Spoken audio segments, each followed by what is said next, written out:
Assalamualaikum warahmatullahi wabarakatuh. Selamat pagi semuanya. Pada kesempatan kali ini, kelompok kami akan membahas bab 9 dari buku Change karya Renal Kasali yang berjudul Kompetisi dan Talent Management dalam Perubahan.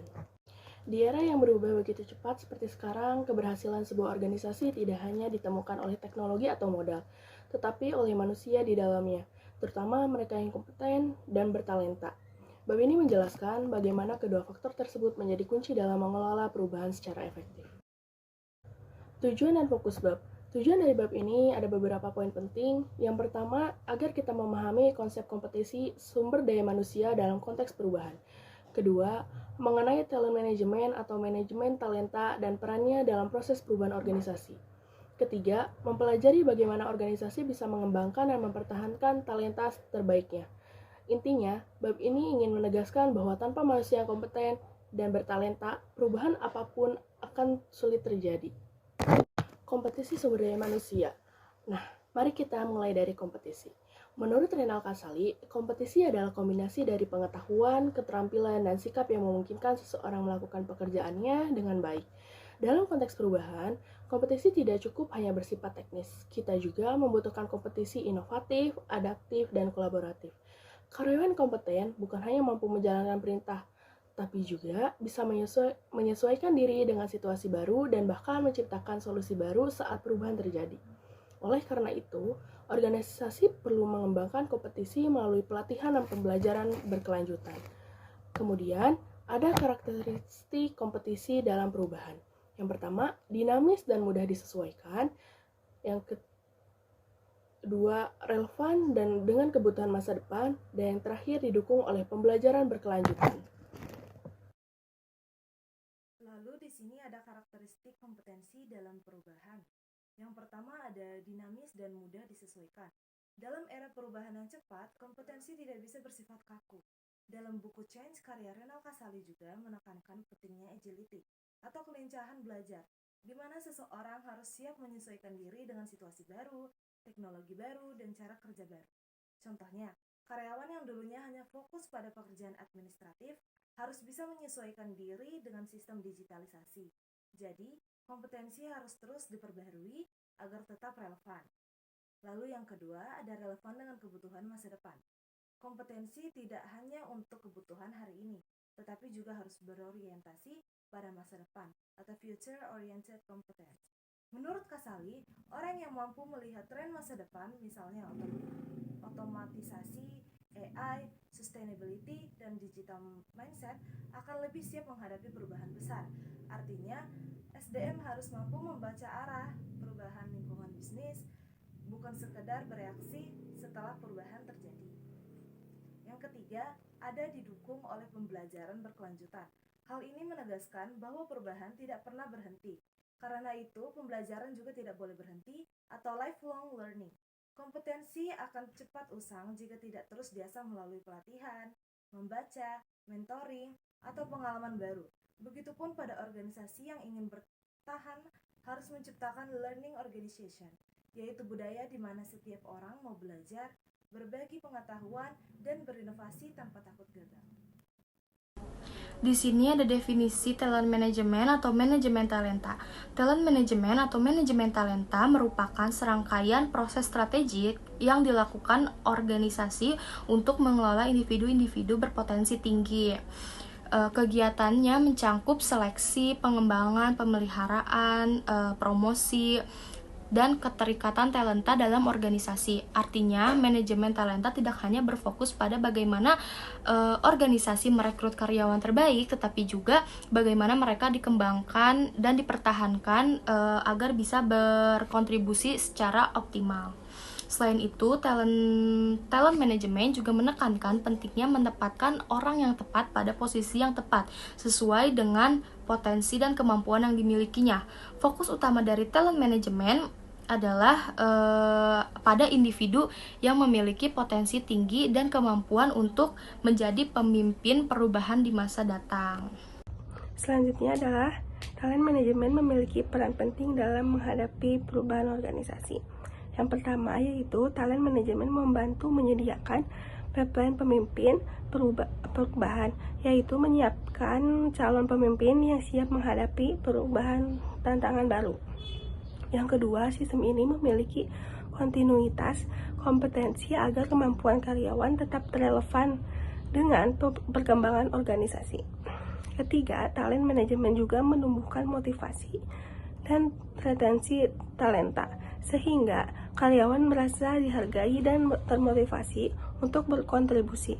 Dan yang terakhir, peran penting lainnya adalah mempercepat adaptasi organisasi terhadap perubahan. Karena talenta yang unggul dan siap berubah akan mendorong organisasi lebih cepat bertransformasi. Selanjutnya ada strategi manajemen talent, yaitu yang pertama ada rekrutmen dan seleksi talenta, yaitu bagian awal yang fokus pada pencarian dan pemilihan kandidat yang tepat untuk posisi yang dibutuhkan. Yang kedua ada pengembangan dan pelatihan, yaitu upaya untuk meningkatkan kemampuan dan kompetensi talenta agar dapat memberikan kontribusi yang maksimal. Yang ketiga ada penilaian dan promosi, yaitu proses evaluasi kinerja dan potensi untuk memberikan penghargaan melalui promosi atau jabatan yang lebih tinggi. Yang keempat ada retensi dan pemberdayaan, yaitu strategi agar talenta tetap bertahan dan terus diberdayakan dalam organisasi. Yang terakhir ada perencanaan suksesi, yaitu persiapan kader penerus agar organisasi tetap berjalan lancar ketika terjadi perubahan kepemimpinan atau posisi kunci. Next slide ada strategi khusus dalam konteks perubahan. Terus yang pertama ada deskripsi pekerjaan yang jelas.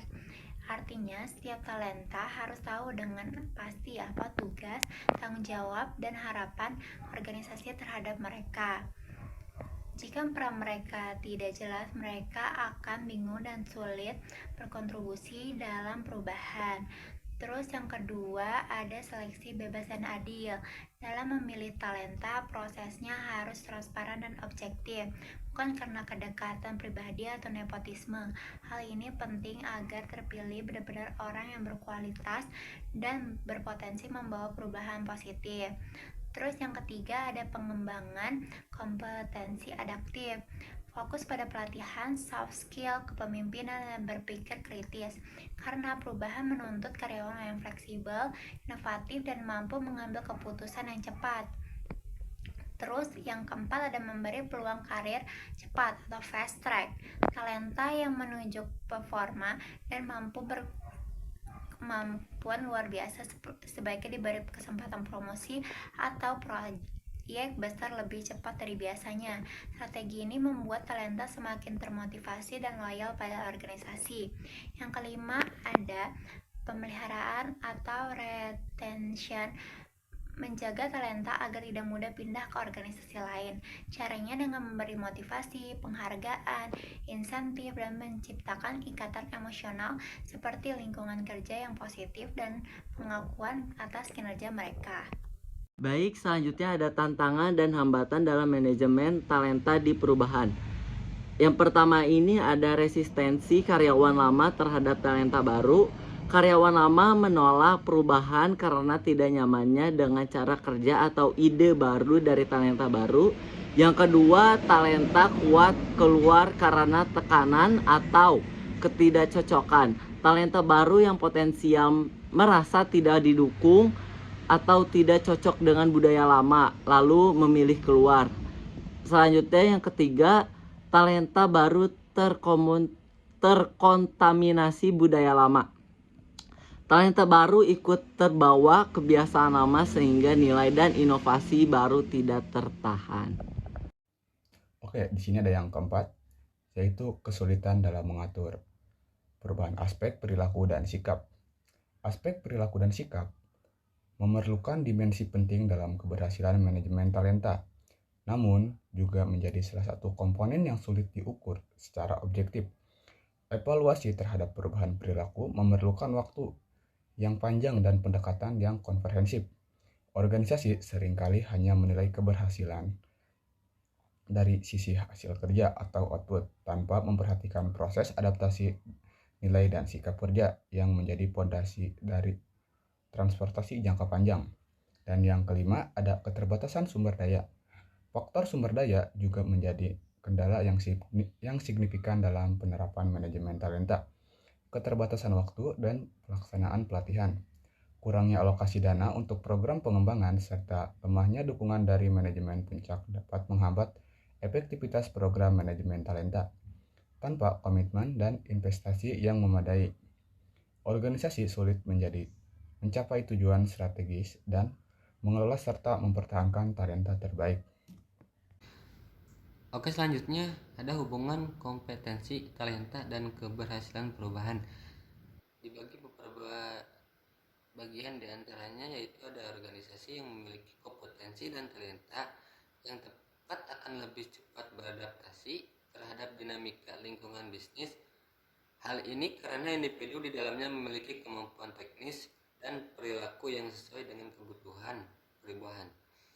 Talenta sebagai agen perubahan berperan penting dalam membawa ide-ide baru, energi positif, dan inovasi yang mendorong proses transformasi organisasi. Mereka menjadi penggerak utama dalam menciptakan budaya kerja adaptif.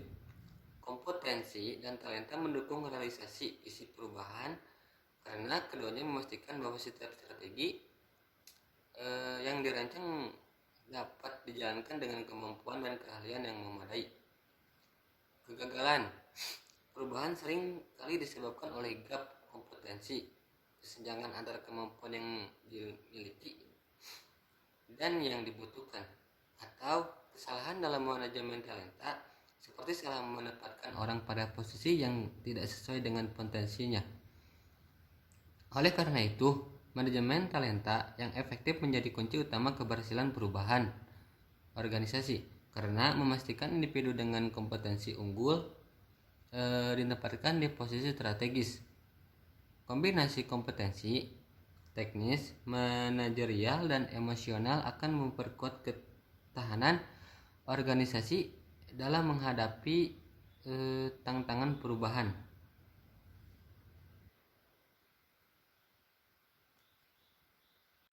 Selanjutnya adalah kesimpulan. Bab 9 menekankan bahwa kompetensi dan talent manajemen adalah unsur penting dalam mewujudkan perubahan yang sukses. Nah, yang kedua adalah organisasi harus proaktif membangun kompetensi dan mengelola talenta agar tidak tertinggal. Nah, yang ketiga adalah tanpa talenta yang tepat dan kompetensi yang sesuai, gagalnya perubahan bukan karena ide yang buruk, melainkan karena eksekusi yang lemah.